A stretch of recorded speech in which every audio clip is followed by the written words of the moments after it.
श्री सत्यनारायण कथा प्रथम अध्याय। एक समय की बात है, नैशिरण्य तीर्थ में शौनिकादि 88,000 ऋषियों ने श्री सूत जी से पूछा, हे प्रभु, इस कलयुग में वेद विद्या रहित मनुष्यों को प्रभु भक्ति किस प्रकार मिल सकती है तथा उनका उद्धार कैसे होगा। हे मुनि श्रेष्ठ, कोई ऐसा तप बताइए जिससे थोड़े समय में ही पुण्य मिले और मनवांछित फल भी मिल जाए। इस प्रकार की कथा सुनने की हम इच्छा रखते हैं। सर्वशास्त्रों के ज्ञाता सूत जी बोले, हे वैष्णवों में पूज्य, आप सभी ने प्राणियों के हित की बात पूछी है, इसलिए मैं एक ऐसे श्रेष्ठ व्रत को आप लोगों को बताऊंगा जिसे नारद जी ने लक्ष्मी नारायण जी से पूछा था और लक्ष्मीपति ने मुनिश्रेष्ठ नारद जी से कहा था। आप सब इसे ध्यान से सुनिए। एक समय की बात है, योगीराज नारद जी दूसरों के हित की इच्छा लिए अनेकों लोकों में घूमते हुए मृत्युलोक में आ पहुंचे। यहाँ उन्होंने अनेक योनियों में जन्मे प्रायः सभी मनुष्यों को अपने कर्मों द्वारा अनेकों दुखों से पीड़ित देखा। उनका दुख देख नारद जी सोचने लगे कि कैसा यत्न किया जाए जिसके करने से निश्चित रूप से मानव के दुखों का अंत हो जाए। इसी विचार पर मनन करते हुए वह विष्णुलोक में गए। वहां वो देवों के ईश भगवान नारायण की स्तुति करने लगे, जिनके हाथों में शंख, चक्र और पद्म थे, गले में वरमाला पहने हुए थे। स्तुति करते हुए नारद जी बोले, हे भगवान, आप अत्यंत शक्ति से संपन्न हैं, मन तथा वाणी भी आपको नहीं पा सकती हैं। आपका आदि, मध्य तथा अंत नहीं है। निर्गुण स्वरूप सृष्टि के कारण भक्तों के दुख को दूर करने वाले आपको मेरा नमस्कार है। नारद जी की स्तुति सुन विष्णु भगवान बोले, हे मुनिश्रेष्ठ, आपके मन में क्या बात है? आप किस काम के लिए पधारे हैं, उसे निसंकोच कहो। इस पर नारद मुनि बोले कि मृत्युलोक में अनेक योनियों में जन्मे मनुष्य अपने कर्मों के द्वारा अनेकों दुख से दुखी हो रहे हैं। हे नाथ, आप मुझ पर दया रखते हैं तो बताइए कि वो मनुष्य थोड़े प्रयास से ही अपने दुखों से कैसे छुटकारा पा सकते हैं। श्री हरि बोले, हे नारद, मनुष्यों की भलाई के लिए तुमने बहुत अच्छी बात पूछी है। जिसके करने से मनुष्य मोह से छूट जाता है, वो बात मैं कहता हूँ, उसे सुनो। स्वर्गलोक व मृत्युलोक दोनों में एक दुर्लभ उत्तम व्रत है जो पुण्य देने वाला है। आज प्रेमवश होकर मैं उसे तुमसे कहता हूँ। श्री सत्यनारायण भगवान का यह व्रत अच्छी तरह विधान पूर्वक करके मनुष्य तुरंत ही यहाँ सुख भोग कर मरने पर मोक्ष पाता है। श्री हरि के वचन सुन नारद जी बोले कि उस व्रत का फल क्या है और उसका विधान क्या है। यह व्रत किसने किया था? इस व्रत को किस दिन करना चाहिए? सभी कुछ विस्तार से बताएं। नारद की बात सुनकर श्री हरि बोले, दुख व शोक को दूर करने वाला यह व्रत सभी स्थानों पर विजय दिलाने वाला है। मानव को भक्ति व श्रद्धा के साथ शाम को श्री सत्यनारायण की पूजा धर्मपरायण होकर ब्राह्मणों व बंधुओं के साथ करनी चाहिए। भक्ति भाव से ही नैवेद्य, केले का फल, घी, दूध और गेहूं का आटा सवाया लें। गेहूं के स्थान पर साठी का आटा, शक्कर तथा गुड़ लेकर व सभी भक्षण योग्य पदार्थों को मिलाकर भगवान का भोग लगाएं। ब्राह्मणों सहित बंधु बांधवों को भी भोजन कराएं। उसके बाद स्वयं भोजन करें। भजन कीर्तन के साथ भगवान की भक्ति में लीन हो जाएं। इस तरह से सत्यनारायण भगवान का यह व्रत करने पर मनुष्य की सारी इच्छाएं निश्चित रूप से पूरी होती हैं। इस कलिकाल अर्थात कलयुग में मृत्युलोक में मोक्ष का यही एक सरल उपाय बताया गया है।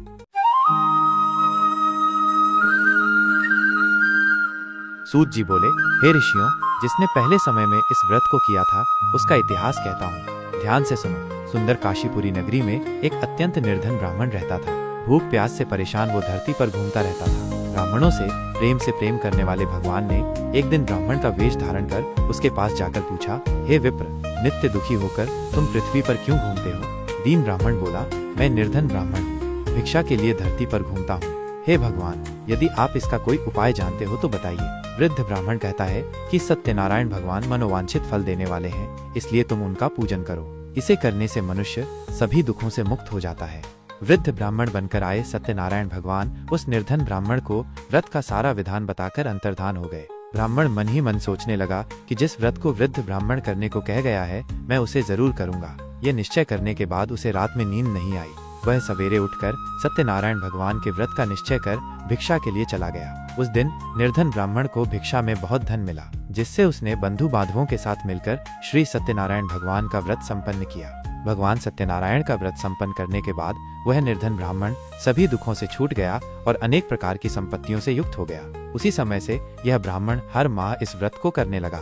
इस तरह से सत्यनारायण भगवान के व्रत को जो मनुष्य करेगा वो सभी प्रकार के पापों से छूटकर मोक्ष को प्राप्त होगा। जो मनुष्य इस व्रत को करेगा वह भी सभी दुखों से मुक्त हो जाएगा।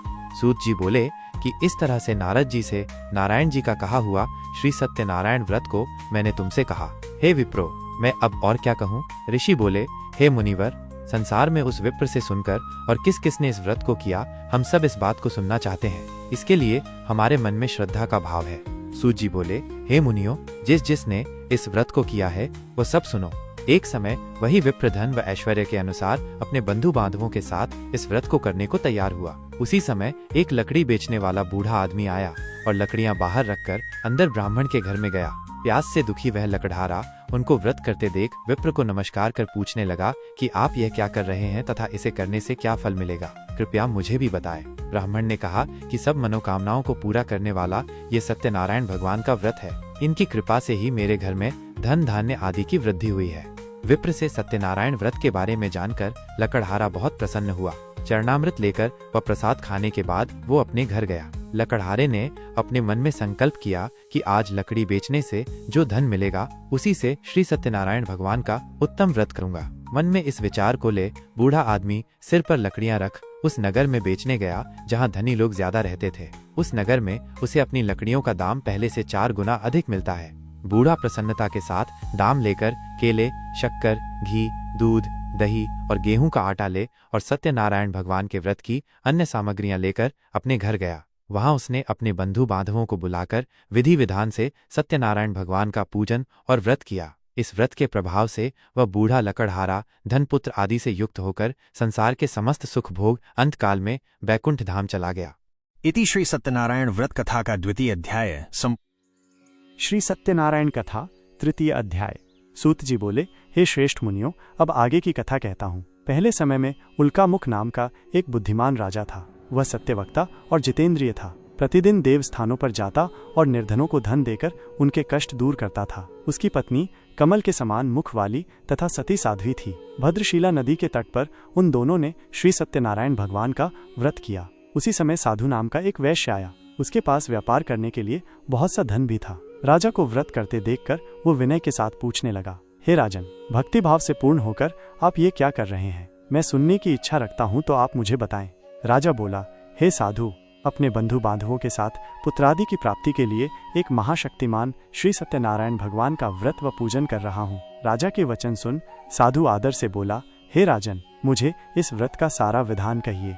आपके कथनानुसार मैं भी इस व्रत को करूँगा। मेरी भी संतान नहीं है और इस व्रत को करने से निश्चित रूप से मुझे संतान की प्राप्ति होगी। राजा से व्रत का सारा विधान सुन व्यापार से निवृत्त हो वो अपने घर गया। साधु वैश्य ने अपनी पत्नी को संतान देने वाले इस व्रत का वर्णन कह सुनाया और कहा कि जब मेरी संतान होगी तब मैं इस व्रत को करूंगा। साधु ने इस तरह के वचन अपनी पत्नी लीलावती से कहे। एक दिन लीलावती पति के साथ आनंदित हो सांसारिक धर्म में प्रवृत्त होकर सत्यनारायण भगवान की कृपा से गर्भवती हो गई। 10वें महीने में उसके गर्भ से एक सुंदर कन्या ने जन्म लिया। दिनों दिन वह ऐसे बढ़ने लगी जैसे कि शुक्ल पक्ष का चंद्रमा बढ़ता है। माता पिता ने अपनी कन्या का नाम कलावती रखा।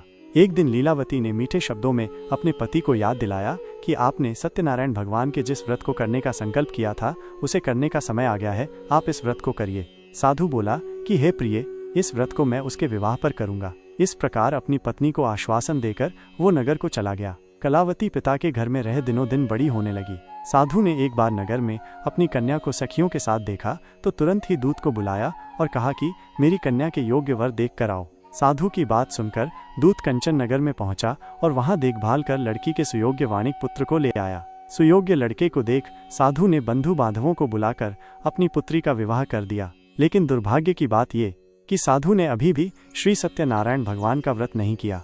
इस पर श्री भगवान क्रोधित हो गए और श्राप दिया कि साधु को अत्यधिक दुख मिले। अपने कार्य में कुशल साधु बनिया जमाई को लेकर समुद्र के पास स्थित होकर रत्नासारपुर नगर में गया। वहां जाकर दामाद ससुर दोनों मिलकर चंद्रकेतु राजा के नगर में व्यापार करने लगे। एक दिन भगवान सत्यनारायण की माया से एक चोर राजा का धन चुराकर भाग रहा था। उसने राजा के सिपाहियों को अपना पीछा करते देख चुराया हुआ धन वहां रख दिया जहां साधु अपने जमाई के साथ ठहरा हुआ था। राजा के सिपाहियों ने साधु वैश्य के पास राजा का धन पड़ा देखा तो वो ससुर जमाई दोनों को बांधकर प्रसन्नता से राजा के पास ले गए और कहा कि उन दोनों चोरों को हम पकड़ लाए हैं, आप आगे की कार्यवाही की आज्ञा दें। राजा की आज्ञा से उन दोनों को कठिन कारावास में डाल दिया गया और उनका सारा धन भी उनसे छीन लिया गया। श्री सत्यनारायण भगवान के श्राप से साधु की पत्नी भी बहुत दुखी हुई। घर में जो धन रखा था उसे चोर चुरा ले गए। शारीरिक तथा मानसिक पीड़ा व भूख प्यास से अति दुखी हो अन्न की चिंता में कलावती एक ब्राह्मण के घर गई। वहां उसने श्री सत्यनारायण भगवान का व्रत होते देखा। फिर कथा भी सुनी। वो प्रसाद ग्रहण कर रात को घर वापस आई। माता ने कलावती से पूछा कि हे पुत्री, अब तक तुम कहाँ थी? तेरे मन में क्या है? कलावती ने अपनी माता से कहा, हे माता, मैंने एक ब्राह्मण के घर में श्री सत्यनारायण भगवान का व्रत देखा है। कन्या के वचन सुन लीलावती भगवान के पूजन की तैयारी करने लगी। लीलावती ने परिवार व बंधुओं सहित सत्यनारायण भगवान का पूजन किया और उनसे वर मांगा कि मेरे पति तथा जमाई शीघ्र घर आ जाएं। साथ ही ये भी प्रार्थना की कि हम सबका अपराध क्षमा करें। श्री सत्यनारायण भगवान इस व्रत से संतुष्ट हो गए और राजा चंद्रकेतु को सपने में दर्शन देकर कहा, हे राजन, तुम उन दोनों वैश्यों को छोड़ दो और तुमने उनका जो धन लिया है उसे वापस कर दो। अगर तुमने ऐसा नहीं किया तो मैं तुम्हारा धन, राज्य व संतान सभी को नष्ट कर दूंगा। राजा को ये सब कहकर भगवान अंतर्धान हो गए। प्रातः काल सभा में राजा ने अपना सपना सुनाया। फिर बोले कि बणिक पुत्रों को कैद से मुक्त कर सभा में लाओ। दोनों ने आते ही राजा को प्रणाम किया। राजा मीठी वाणी में बोला, हे महानुभावों, भाग्यवश ऐसा कठिन दुख तुम्हें प्राप्त हुआ है, लेकिन अब तुम्हें कोई भय नहीं है। ऐसा कह राजा ने उन दोनों को नए वस्त्राभूषण भी पहनाए और जितना धन उनका लिया था उससे दुगुना धन वापस कर दिया। दोनों वैश्य अपने घर को चल दिए। इति श्री सत्यनारायण व्रत कथा का 3 अध्याय संपूर्ण। सूत जी बोले, वैश्य ने मंगलाचार कर अपनी यात्रा आरंभ की और अपने नगर की ओर चल दिए। उनके थोड़ी दूर जाने पर एक दंडी वेशधारी श्री सत्यनारायण ने उनसे पूछा, हे साधु, तेरी नाव में क्या है? अभिवाणी वणिक हंसता हुआ बोला, हे दंडी, आप क्यों पूछते हो? क्या धन लेने की इच्छा है? मेरी नाव में तो बेल व पत्ते भरे हुए हैं। वैश्य के कठोर वचन सुन भगवान बोले, तुम्हारा वचन सत्य हो। दंडी ऐसे वचन कह वहां से दूर चले गए। कुछ दूर जाकर समुद्र के किनारे बैठ गए। दंडी के जाने के बाद साधु वैश्य ने नित्य क्रिया के पश्चात नाव को ऊंची उठते देखकर अचंभा माना और नाव में बेल पत्ते आदि देख वह मूर्छित हो जमीन पर गिर पड़ा। मूर्छा खुलने पर वो अत्यंत शोक में डूब गया। तब उसका दामाद बोला कि आप शोक ना मनाएं, ये दंडी का शाप है, इसलिए हमें उनकी शरण में जाना चाहिए, तभी हमारी मनोकामना पूरी होगी। दामाद की बात सुनकर वो दंडी के पास पहुंचा और अत्यंत भक्तिभाव से नमस्कार करके बोला, मैंने आपसे जो जो असत्य वचन कहे थे उनके लिए मुझे क्षमा दें। ऐसा कहकर महान शोकातुर हो रोने लगा। तब दंडी भगवान बोले, हे वणिक पुत्र, मेरी आज्ञा से बार बार तुम्हें दुख प्राप्त हुआ है, तू मेरी पूजा से विमुख हुआ। साधु बोला, हे भगवान, आपकी माया से ब्रह्मा आदि देवता भी आपके रूप को नहीं जानते, तब मैं अज्ञानी कैसे जान सकता हूँ? आप प्रसन्न होइए, अब मैं सामर्थ्य के अनुसार आपकी पूजा करूंगा। मेरी रक्षा करो और पहले के समान नौका में धन भर दें। साधु वैश्य के भक्तिपूर्वक वचन सुनकर भगवान प्रसन्न हो गए और उसकी इच्छानुसार वरदान देकर अंतर्धान हो गए। ससुर जमाई जब नाव पर आए तो नाव धन से भरी हुई थी। फिर वहीं अपने अन्य साथियों के साथ सत्यनारायण भगवान का पूजन कर अपने नगर को चल दिए। जब नगर के नजदीक पहुंचे तो दूत को घर पर खबर करने के लिए भेज दिया। दूत साधु की पत्नी को प्रणाम कर कहता है कि मालिक अपने दामाद सहित नगर के निकट आ गए हैं। दूत की बात सुन साधु की पत्नी लीलावती ने बड़े हर्ष के साथ सत्यनारायण भगवान का पूजन कर अपनी पुत्री कलावती से कहा कि मैं अपने पति के दर्शन को जाती हूँ, तू कार्य पूर्ण कर शीघ्र आ जा। माता के ऐसे वचन सुन कलावती जल्दी में प्रसाद छोड़ अपने पति के पास चली गई। प्रसाद की अवज्ञा के कारण श्री सत्यनारायण भगवान रुष्ट हो गए और नाव सहित उसके पति को पानी में डुबो दिया। कलावती अपने पति को वहां न पाकर रोती हुई जमीन पर गिर गई। नौका को डूबा हुआ देख व कन्या को रोता देख साधु दुखी होकर बोला कि हे प्रभु, मुझसे तथा मेरे परिवार से जो भूल हुई है उसे क्षमा करें।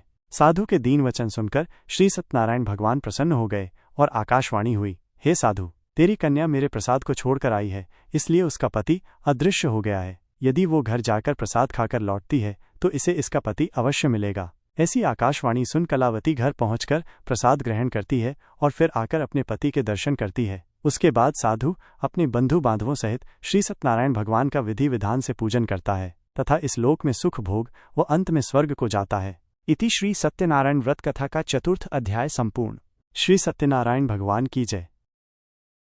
जब भी जीवन में संकट छा जाए, जब भी घर परिवार में क्लेश और दुख का वास हो जाए, तब केवल एक ही नाम है जो सारी बाधाओं का नाश करता है, भगवान श्री सत्यनारायण का। डिवोशनल अड्डा में आज सुनिए श्री सत्यनारायण व्रत कथा का 5वां अध्याय, जहां एक राजा के अभिमान, पश्चाताप और मोक्ष की प्रेरणादायक कथा छिपी है। यह कथा न केवल हमें भगवान की कृपा का बोध कराती है, बल्कि यह भी सिखाती है कि श्रद्धा और विनम्रता से ही जीवन में सच्चा कल्याण संभव है।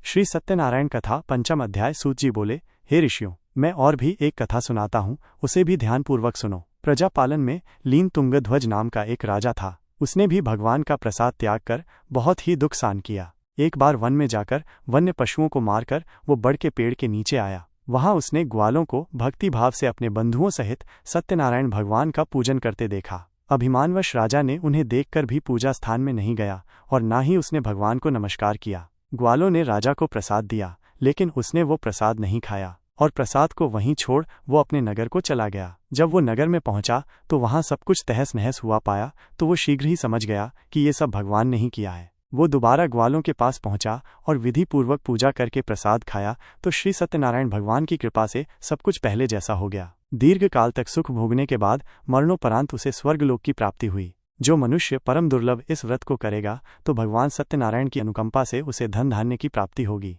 निर्धन धनी हो जाता है और भयमुक्त हो जीवन जीता है। संतानहीन मनुष्य को संतान सुख मिलता है और सारे मनोरथ पूर्ण होने पर मानव अंतकाल में बैकुंठ धाम को जाता है। सूत जी बोले, जिन्होंने पहले इस व्रत को किया है अब उनके दूसरे जन्म की कथा कहता हूँ। वृद्ध शतानंद ब्राह्मण ने सुदामा का जन्म लेकर मोक्ष की प्राप्ति की। लकड़हारे ने अगले जन्म में निषाद बनकर मोक्ष प्राप्त किया। उल्कामुख नाम का राजा दशरथ होकर बैकुंठ को गए।